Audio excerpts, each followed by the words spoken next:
Sa muling pagluluto ni Colette, apektado pa rin siya sa ibinalita ni Madam AI tungkol sa mga inihanda niyang pagkain. Mote, tapos gaganunin niyo. Ba, ayos kayo. Ganda kaya ng design ng bigay ko sa kanila. Kung sabihin nila na hindi masarap ang nilotok ko.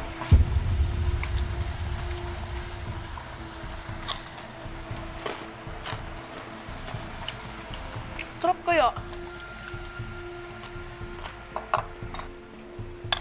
Diba, ang sarap ng muka.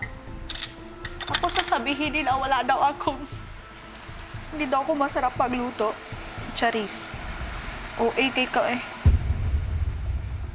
Kahit na nilulutuan lang kami ni Ate Colette, it's still not easy, Kuya, to alaga. But you know what makes it easier or lighter for Ate Colette to alaga?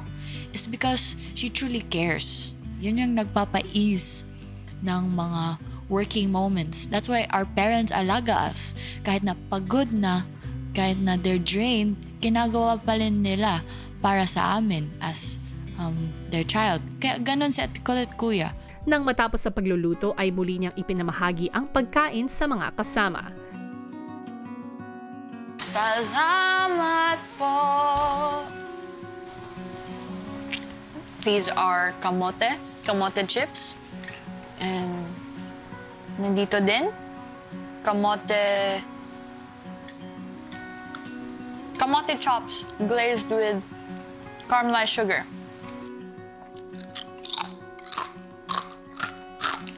Oh my God. But it's so good po kasi it's so crispy. Like, listen po. Oh my God. Sarap po, sarap, yeah. Kamote is already sweet. So, she tried to complement it. She tried to complement the sweetness. I still like it. Although she's the youngest adult in this house, she pakita na kaya na din maging ate sa amin. And she was able to show that and prove that dun sa last task namin, Kuya. So, pinagpapahalagahan ko talaga si Ate Colette. Maliliit po siyang potatoes na masarap.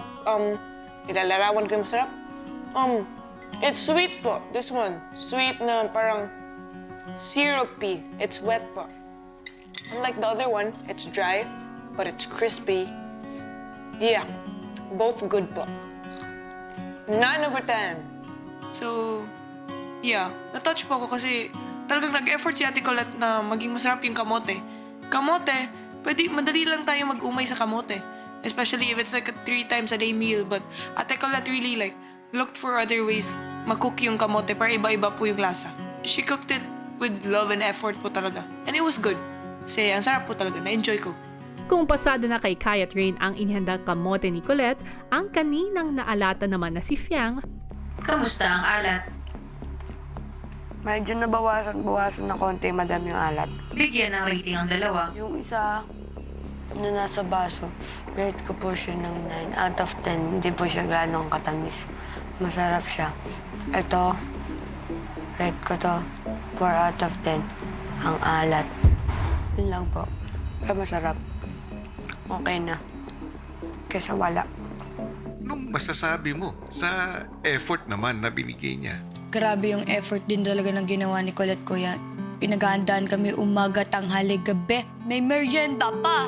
Kahit maalat, Kuya. So hands up talaga ako sa effort ni Colette, Kuya. Super. Colette, Po? may narinig ako. Ano po? Gusto mong malaman? Yes po. Rating sa pagkain, 4 out of 10. Siguro, masasabi ko naman pong, siguro hindi sila nasarapan kasi din po, kamote, hindi po kami lahat kagaya ng panglasa po, madam. Kung nasarapan po ako, sila hindi. Di mas okay kasi nga po, hindi kami magkaparehas ng panglasa. Paano sinubok ni Madam ang tiwala at samahan ninyo? Yung week na po na yun, Kuya, wala na po akong negative sa isip ko, Kuya. Kasi pag mag-isip po ako ng negative, parang doon po ako makakain ng mga negative thoughts ko, mga parang masad ako, ganun kuya. So, inisip ko po talaga palakasan ng loob dito, kuya. Sabi ko, yung huling linggo na po namin. Nagawa ko naman, kuya. Ang importante po, madam, nakakakain sila, nabubusog. Yun lang po. At happy na po ako doon. Sa palagay mo, ano ka natulungan ang pinagdaanan nyo nung last week sa buhay mo ngayon dito sa outside world? Sa palagay ko, kuya, nakatulong siya, kuya, dun sa part na kahit hindi po kami magkita araw-araw, kuya, pero kilala po namin yung isa't isa at kung magkita man kami, kuya, andyan pa rin yung band namin at yung pagkakaibigan namin, kuya. Happy ako, kuya, kasi po hindi po sila nagbago, kuya. Ganun pa din po sila.